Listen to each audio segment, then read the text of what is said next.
하나님은 왜 우리를 정죄치 않으실까요? 라는 제목으로 하나님 말씀 전하겠습니다.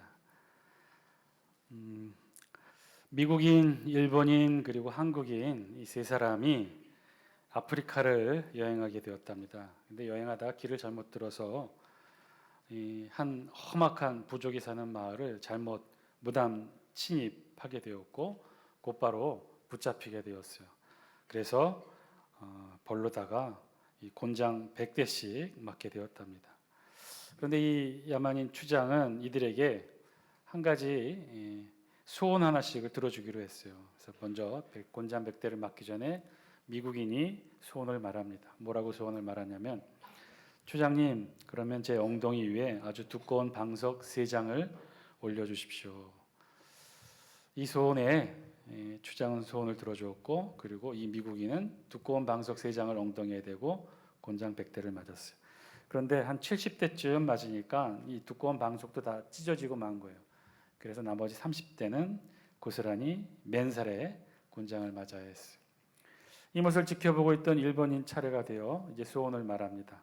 이렇게 소원을 말했어요. 추장님, 제 엉덩이 위에는 그러면 침대 매트리스 3개를 올려주십시오. 추장은 일본인의 소원도 들어주었고, 일본인은 곤장 100대를 막는 동안 줄곧 웃기만 하다가 일어섰어요. 이제 한국인 차례가 되었어요. 추장이 묻는데 이렇게 묻는 거예요. 내 소원이 무엇이냐? 참고로 똑같은 소원은 안 된다. 그랬더니 한국인이 씩 웃으면서 이렇게 소원을 말합니다. 추장님, 그러면 제 엉덩이 위에 저 일본 놈을 올려주세요.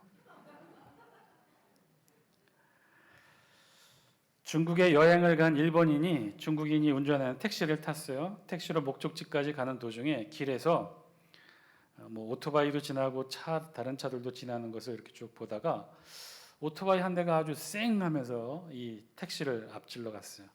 그랬더니 일본인이 자세히 보더니 우쭐해서 이렇게 말합니다. 저 오토바이 참 빠르죠? 일본산입니다. 보니까 혼다 오토바이가 싹 추월해서 간 거예요. 얼마 안 가 있어 또 이번에는 도요타 자동차가 아주 고속으로 이 중국인이 운전하는 택시를 추월해 갔어요. 더 우쭐해진 일본인이 말합니다. 저 차도 참 빠르죠? 일본산입니다. 안 그래도 일본인이 싫어서 미워하고 있었는데 이 중국인 택시기사 몹시 기분이 나빴어요. 그러나 꾹 잡고 목적지까지 안내해서 택시비를 내게 했는데, 이 중국인 택시기사가 요구한 택시비는 1,000위안이 넘는 거예요. 일본이 관광 가이드북에 나와 있는 비용을 보니까 거기에는 400위안 정도로 나와 있는데 터무니없이 2배가 훨씬 넘는 가격을 요구한 거예요. 화가 난 일본인이 중국인 택시기사에게 따져 물었어요. 그러자 화가 나 있던 이 중국인 택시기사가 미소를 지으며 이렇게 말합니다. 미터기가 참 빠르죠? 중국산입니다. 제가 그렇게 특별히 어떤 민족적 정서의 감정을 가지고 있지는 않은 편인데, 그런데 왜 이렇게 일본은 생각만 해도 얄미운 마음이 드는지 모르겠습니다. 그저 우리끼리만이라도 1년에 딱 2번 3.1절이 있는 3월과 광복절이 있는 8월에만은 일본을 미워해도 괜찮은 것으로 서로 이렇게 약속했으면 좋겠어요. 그리고 1년 중 훨씬 더 많은 다른 날 동안은 일본을 사랑합시다. 어때요? 동의하시나요? 역사가 우리에게 주는 교훈이 바로 그런 거죠. 역사가 우리에게 주는 교훈은 잊지 않는 겁니다. 잊지 않는 것. 그리고 2번 다시 그런 일이 일어나지 않도록 우리 스스로에게 당부하는 거죠. 그런데 그런 역사도 우리 당사자인 우리가 기억하지 못하면 사실 아무런 의미가 없게 돼요. 8.15 광복절 하면 우리가 가장 먼저 무엇을 떠올려야 될까요? 어떤 것이 가장 먼저 여러분들은 광복절 하면 떠올립니까? 8월 15일 국경일, 어제부터 연휴가 시작이 되었는데 뉴스를 보더라도 8.15 광복절 날 세상의 관심은요 온통 8.15 특사에 누가 풀려나게 되는지만 관심을 가지고 있더라고요. 한국 갤럽에서 재미있는 설문조사를 했는데요. 똑같은 질문을 가지고 2015년도에 한 번, 2022년도에 한 번 이렇게 2번 설문조사를 했어요. 그 질문의 내용은 이렇습니다. 일제강점기에서 해방이 된 해는 몇 년도인지 알고 계십니까? 안다면 그럼 몇 년이라고 생각하십니까? 우리 8월 15일 8.15 광복절 몇 년도에 일어난 사건이죠?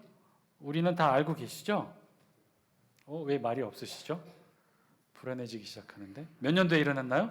1945년이죠. 이건 잊지 않고 대부분 다 기억하실 거예요.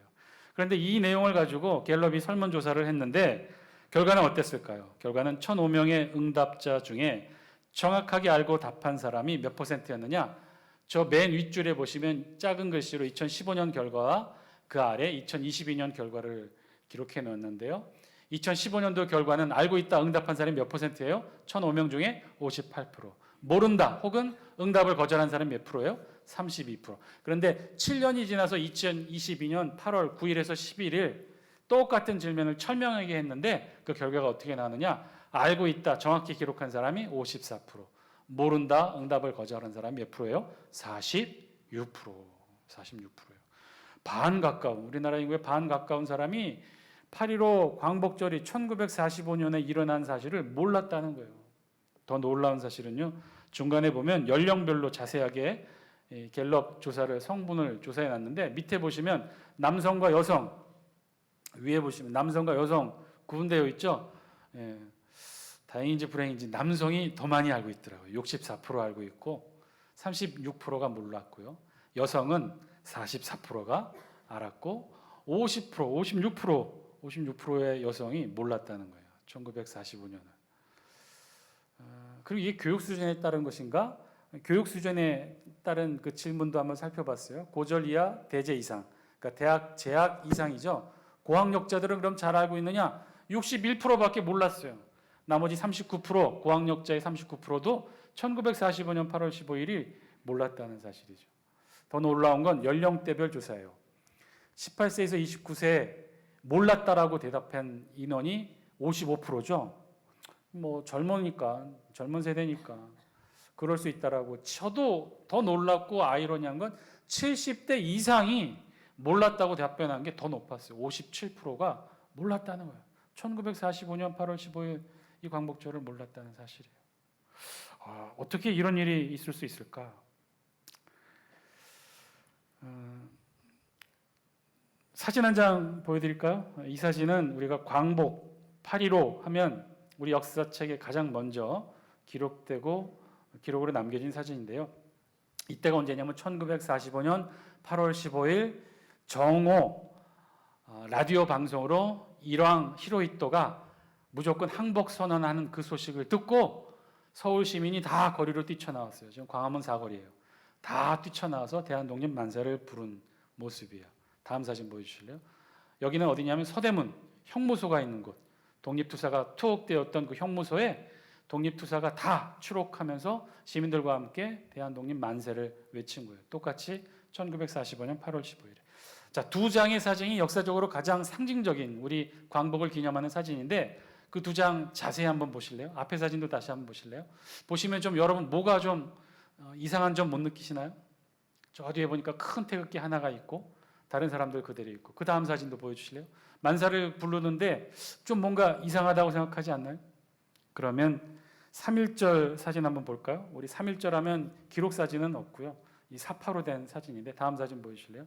3.1절 하면 가장 눈에 두드러진 게 뭐예요? 대한독립 만세를 외쳤는데 다 손에 뭘 들고 있어요? 태극기를 들고 있단 말이에요. 태극기. 1919년 3월 1일에는 이 대한민국 온 팔도강산이 손에 태극기를 든 물결이 다 뒤덮었는데 정작 1945년 8월 15일 해방이 됐는데 사람들이 다 그래서 놀라서 걸걸어 나와서 대한독립 만세를 외쳤는데 그 저들의 손에는 태극기가 있다 없다? 없었어요. 왜 그랬을까요? 왜 3.1절에는 그렇게 많이 들고 나왔던 태극기가 정작 45년 8월 15일에는 태극기 하나 들고 나오지 못해서 사람들이 맨손으로 빈손으로 만세를 불러야 했을까요? 지난 2015년 광복 70주년 3.1절을 맞아 은평구에서 특별한 행사를 합니다. 거리에 태극기를 내걸었는데 어떤 태극기를 내걸었냐면 두 종류의 태극기를 내걸은 거예요. 하나는 우리가 알고 있는 흰색 바탕의 태극기, 우리가 알고 있는 태극기죠. 또 다른 하나, 물론 복사본을 복사해서 저렇게 함께 내걸었는데 저 태극기를 걸었는데 저 태극기에 또 다른 별칭, 명칭이 있어요. 저 명칭은 진관사 태극기라고 합니다. 다음 사진 보여주실래요? 저렇게 생겼고 한쪽 귀통에는 불에 타 없어졌어요. 왜 진관사 태극기라 하냐면 90년 만에 진관사의 절에서 발견된 태극기인데 학자들 추정에 의하면 우리나라에 남아있는 실존하는 태극기 가운데 유일하게 1919년 3.1절에 사용되어졌다라고 추정되어지는 태극기예요. 그런데 저 태극기 모습을 보니까 지금의 우리의 모습과는 좀 많이 다르죠. 태극 문양이 일단 다르고요. 더 중요한 건 색깔이 달라요. 색깔이 왜 다르냐? 원래 붉은색의 밑에는 무슨 색깔로 태극 문양을 그리죠? 파란색. 파란색으로 그리는데 저게는 무슨 색으로 그리냐면 검은색, 먹물로 그린 거예요. 먹물. 그리고 더 중요한 차이점은 아까 사진 보여주실래요? 우리나라 태극기와 이 진관사 태극기의 가장 큰 차이점은 좌측 하단에 있는 건곤감리 니 위치에 있는 좌측 하단에 있는 그 태극 그 기호를 한번 살펴보세요.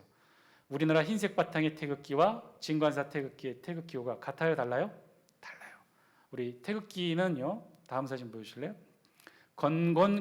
건곤감리라고 해서 하늘과 땅, 물과 불을 각각 상징하는 태극의 기호들을 상징화해서 저렇게 적게 되어 있어요. 그런데 리, 좌측 하단에 있는 리, 불의 기호는 저렇게 가운데가 끊어진 모양이에요. 다시 사진 보여주실래요? 진관사 태극기를 보시면 그 다음 사진 보여주실래요? 진관사 태극기 좌측 하단의 모양이 어떻게 됐어요? 리와 감이 바뀌어 있어요. 이 얘기는 무슨 얘기냐면 잘못 그려진 거죠. 서둘러 그리느라 태극 문양도 다르게 파란색도 구할 수 없어서 먹물로 그리고 이 건곤감리의 기호도 그냥 기억나는 대로 이렇게 기록을 했던 거예요. 여러분 3.1절에 1919년 3월 1일 이 대한민국 전체를 뒤덮었던 태극기는요 사실 저런 태극기였어요. 일제시대 엄혹하고 엄청난 핍박과 탄압이 있었던 그 일제시대 우리 집집마다 다 태극기를 보관할 수 있었을까요? 천만에요. 태극기를 보관한다는 건 목숨을 바꾸는 일과도 같았죠. 대신에 태극기는 없었으나 무슨 기는 있었어요? 집집마다 어떤 기는 있었어요? 일장기는 있었죠. 일장기가 뭐예요? 흰색 바탕에 빨간색 원이 그려져 있는 게 일장기죠. 거기다가 서둘러 그렸던 거예요.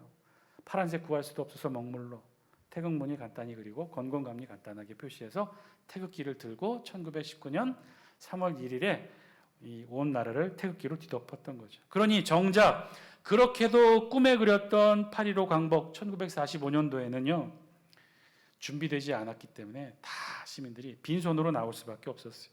빈손으로 나와서 대한독립 만세를 외칠 수밖에 없었던 거죠.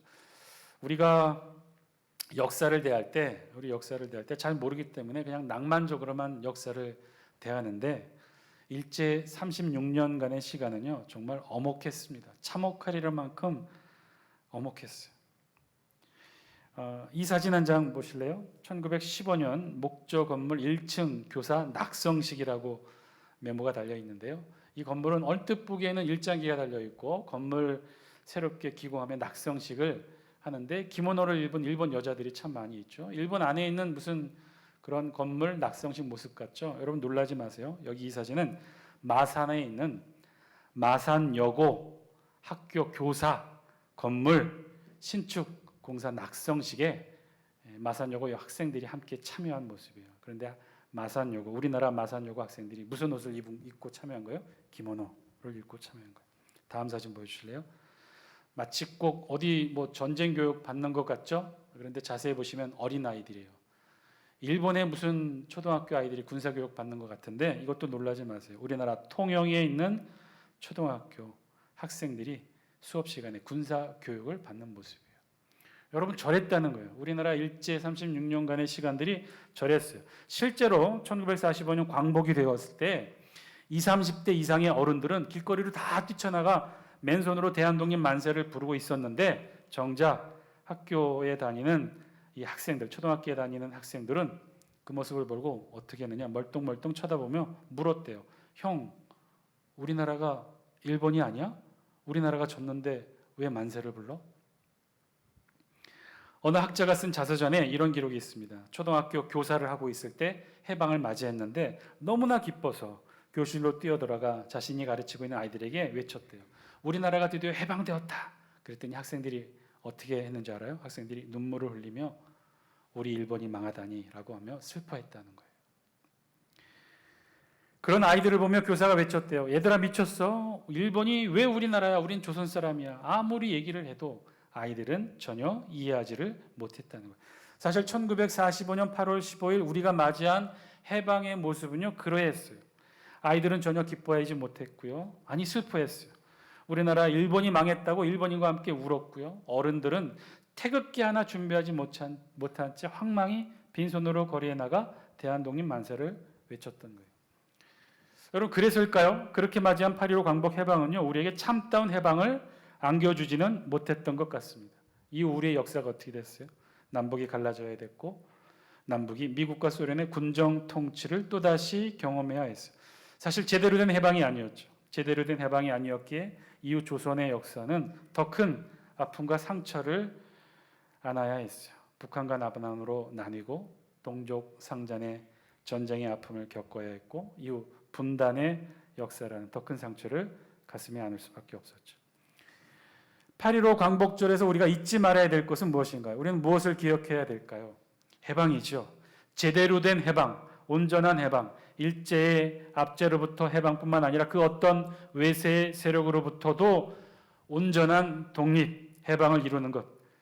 그것을 이루지 못한 나라는요, 이후에도 끊임없이 똑같은 아픔과 슬픔을 계속해서 반복해서 겪어야 합니다. 오늘 우리 본문에서도요, 바울은 단 하나의 주제를 말하고 있어요. 그것은 마찬가지로 공교롭게도 해방이에요. 우리가 해방되었다고 바울도 똑같이 선언하고 선포하고 있어요. 그래서 오늘 우리 본문 로마서 8장의 말씀은요, 소위 바울의 복음서라 불리는 로마서에 있는 가장 핵심 황금장에 해당합니다. 우리 다 함께 2절 바울이 어떻게 외쳤는지 2절의 말씀을 통해 함께 했습니다. 시작. 이는 그리스도 예수 안에 있는 생명의 성령의 법이 죄와 사망의 법에서 너를 해방하였음이라. 아멘. 지금 바울은요, 로마서 8장 2절에 있는 말씀을 통해 해방 선언을 하고 있는 거예요. 이 세상에 있는 우리 모두를 향해 외치고 있어요. 해방되었다라고 선언하고 있어요. 생명의 성령의 법이 죄와 사망의 법에서 너를 해방하였다. 오늘 우리가 8.15 광복절을 맞아 1945년 이 땅이 36년간의 일제 압제에서 벗어나 그토록 꿈에 그리던 독립을 이루었던 것처럼 지금 바울은요, 이 세상 모든 인류를 향해 똑같이 외치고 있다는 거예요. 우리를 36년이 아닌 수천 년간 옥죄어왔던 죄와 사망의 법에서 우리가 드디어 해방되었다라고 이 세상을 향해 선포하고 있는 거죠.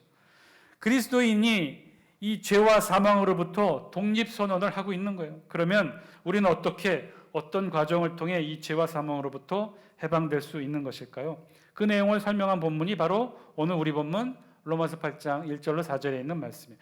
굉장히 중요한 말씀이에요. 바울은 이 해방을 어떻게 설명하고 있을까요? 우리가 어떻게 죄와 사망에서 해방될 수 있다고 말하고 있는 걸까요? 바울은 먼저요, 이 사실을 설명하기 전에 이 바울이 표현하고 있는 이 해방의 의미가 무엇인지를 1절 말씀을 통해 이렇게 설명해요. 우리 1절 말씀 영상을 통해 함께 읽습니다. 시작. 그러므로 이제 그리스도 예수 안에 있는 자에게는 결코 정죄함이 없나니. 아멘. 뭐라고요? 바울이 지금 이 해방을 어떻게 설명해요? 우리가 죄와 사망의 법에서 해방되었다는 의미는 하나님께서 우리를 결코 정죄치 않으신다는 거예요. 여러분, 아멘은 이럴 때 하는 거예요. 여러분 기쁘지 않으십니까? 놀라운 사실, 놀라운 복음이에요. 이게 그래서 바울의 복음서라고 얘기하고 있어요. 학자들은 이 로마서 8장의 선언을 그래서 바울의 복음서로 표현하고 있어요. 바울을 통해 이 땅에 정말 새롭게 선포되는 복음의 말씀이라는 거예요. 왜냐하면 엄밀히 말해서 예수님의 천국 복음이 기록된 사복음서에는 어디에도 이런 내용이 없어요. 오직 바울만이 예수 그리스도 이후 이렇게 복음의 메시지를 전해요.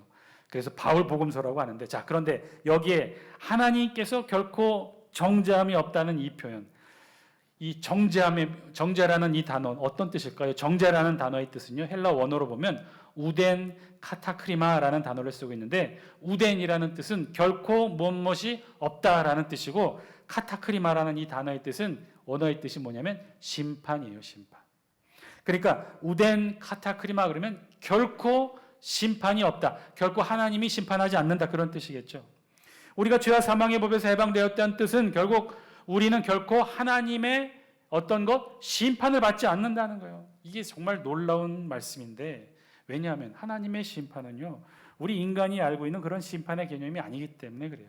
하나님의 심판은요, 죄에 대한 하나님의 정의와 공의의 결과이기 때문에 그래요. 그래서 하나님의 이 정의와 공의 앞에서는 그 누구도 예외될 수 없거든요.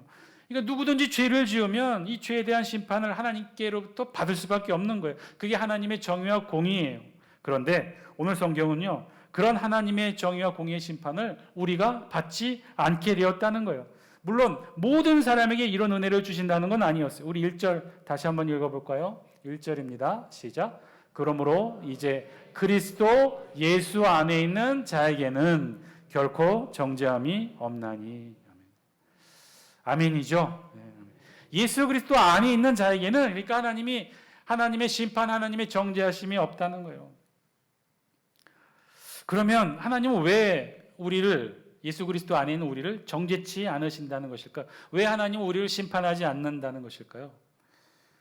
예수 그리스도 안에 있으면, 예수 그리스도를 믿었으면, 하나님의 자녀 천국 백성이 되면 우리는 더 이상 죄를 짓지 않는 존재이기 때문에 그런가요? 저와 여러분들 예수 그리스도를 믿고 있으니까, 이 자리에 모여서 예배 드릴 수 있는 그리스도인들이니까, 그럼 저와 여러분들은 죄 짓지 않고 삶을 살고 계시나요? 그렇지 않잖아요.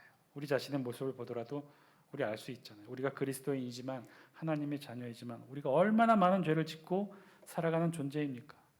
어떤 때는요, 우리가 짓는 죄만 본다면, 이게 그리스도인이 지은 죄인지 믿지 않는 자가 지은 죄인지 분간할 수가 없어요. 우리도 똑같이 믿지 않는 세상 사람들과 똑같이 분내고 화나고 욕심내고 탐욕스럽고 악하고 속이고, 실제로 바울도요, 자기 자신에 대해 그렇게 얘기했죠. 우리 지난 시간에 함께 살펴본 말씀인데, 로마서 7장 24절에 바울이 자기 자신에 대해 뭐라고 표현하고 있어요? 우리 영상을 통해 로마서 7장 24절 같이 한번 읽어볼까요? 시작.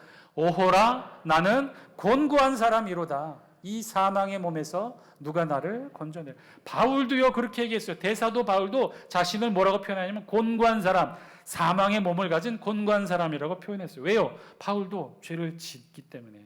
왜냐하면 바울도 육신을 가지고 있기 때문에, 아담의 타락한 본성의 잔재가 아직도 남아있는 이 육신을 우리가 가지고 끝까지 살아야 하기 때문에 바울도 죄를 짓기 때문에, 그래서 스스로를 곤고한 사람, 사망의 몸이라고 표현했던 거예요. 우리 육신은 아직도 그런 죄성으로 가득 차인 존재인 거죠. 그래서 우리도 구원받았지만, 거듭났지만 죄를 지을 수밖에 없다는 거예요. 자, 그런데 그렇게 죄를 짓는 우리인데, 믿지 않는 세상 사람들과 똑같이 우리도 죄를 짓는데, 그런데 하나님이 어떻게 해요? 우리의 죄에 대해서는 정죄치 않으신다. 심판하지 않으신다는 거예요. 그럴 수 있나요? 이게 말이 되나요? 특권이라 한다면 이런 특권이 없겠죠. 우리도 죄를 지을 수밖에 없는데, 그런데 하나님이 유독 우리에게는 죄를 정죄치 않으시고 심판하지 않으신다는 거예요. 정말 그럴까요? 하나님은 그렇게 누구는 심판하시고 누구는 심판하지 않으시고, 누구는 정죄하시고 누구는 정죄하시고, 그렇게 하나님의 공의와 전판이 이렇게 왔다 갔다 하시나요? 그럴까요? 천만에요. 하나님이 왜 정죄하지 않고 심판하지 않겠습니까? 하나님의 공의와 정의는 그런 것이 아니에요. 만약에 하나님이 누구는 심판하시고 누구는 정죄치 않으신다면, 그런 하나님의 공의와 정의는 굽은 거죠. 그것은 더 이상 하나님의 정의와 공의가 될 수 없어요. 그것은 곧 하나님의 정의와 공의가 무너지고 마는 것을 의미해요. 자, 그렇게 하나님의 정의와 공의가 무너지게 되면요, 하나님의 정의와 공의로 세워진 하나님이 만드신 이 창조 세계도 무너지게 돼요. 하나님의 정의와 공의가 담긴 이 하나님의 말씀도 무너지게 돼요. 말씀이 무너지게 되면 어떤 일이 일어나요? 말씀으로 이 세상 천지 만물이 창조되었기 때문에 창조된 이 피조 세계도 말씀의 무너짐과 함께 무너지게 되겠죠. 그런데 그럴 수 없잖아요. 절대로 그럴 수 없잖아요. 여러분, 착각하지 마세요. 하나님의 정의와 공의는요, 그렇게 우리 인간의 치마폭 속에 가릴 수 있는 기준과 잣대가 아니라는 거예요. 하나님의 정의와 공의는요, 분명히 살아 있습니다. 그에 따른 하나님의 정의와 엄정한 이 심판, 공정하고 엄정한 심판은요, 분명하게 내려지게 될 거예요. 우리가 짓는 죄에 대해서, 그 죄에 대해서도 하나님의 정의와 심판은 분명히 반드시 있을 거예요. 그러면 어떻게 되는 것일까요? 이 사실을 설명한 본문이 바로 3절에 있는 말씀이에요. 우리 3절 영상을 통해 같이 한번 읽겠습니다. 시작. 율법이 육신으로 말미암아 연약하여 할 수 없는 그것을 하나님은 하시나니, 곧 죄로 말미암아 자기 아들을 죄 있는 육신의 모양으로 보내어 육신의 죄를 정하사. 이게 참 바울의 백미인데 이래서 바울의 복음서라고 말하나 봐요. 앞부분부터 좀 볼까요? 율법이 육신으로 말미암아 연약하여 할 수 없는 그것을, 말을 좀 어렵게 꼬아놨지만 쉽게 풀었으면 그렇다는 거예요. 인간이 연약하다는 거죠. 우리 인간 연약하잖아요. 거듭난 우리조차도 연약할 수밖에 없어요. 아담의 본성에 잔재가 있는 육신을 계속해서 가지고 있는 한 우리는 연약해요. 연약한 인간은 그래서 율법의 요구를 다 이룰 수 없잖아요. 그렇죠. 우리 인간은 타락한 본성으로, 육신으로 인해 율법에 600여 가지가 넘는 율법을 다 지킬 수가 없는 거예요. 율법의 요구를 다 들을 수 없어요. 그래서 우리는 구원받을 수 없는 거죠. 그런데 그런 우리를, 그런 율법의 요구를 어떻게 해요? 하나님이 방법을 만드셨다는 거예요. 하나님이 하셨다는 거예요. 어떻게? 본래 인간이 구원에 이르려면 어떻게 해야 되죠? 인간이 완벽하게 율법을 지켜야 돼요. 그런데 우리가 그렇게 지킬 수가 없잖아요. 그러면 지킬 수 없는 연약한 우리 인간이 구원받을 수 있는 유일한 길은 어떤 걸까요? 하나님께서 세우신 그 율법을 폐지하면 되잖아요. 율법을 폐하시면 되잖아요. 그런데 그럴 수가 없대요.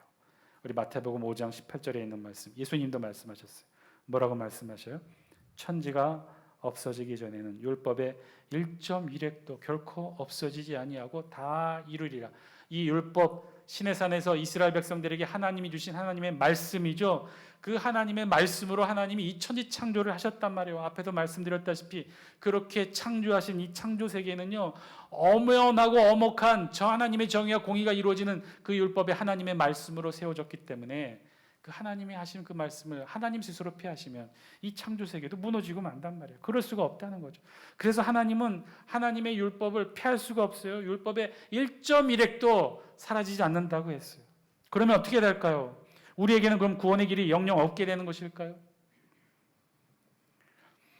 하나님이, 오늘 설교 제목처럼 하나님은 왜 우리를 정죄하지 않으실까? 제가 이 질문으로 시작했는데요. 그 질문에 대한 답은요, 왜 안 하시겠어요? 하나님 정죄하셔요. 단 우리 죄에 대한 하나님의 정죄 심판을 받는 대상은 우리가 아니라 누가 받아요? 우리 대신에 예수 그리스도에게 심판하시고 정죄하신다는 거예요.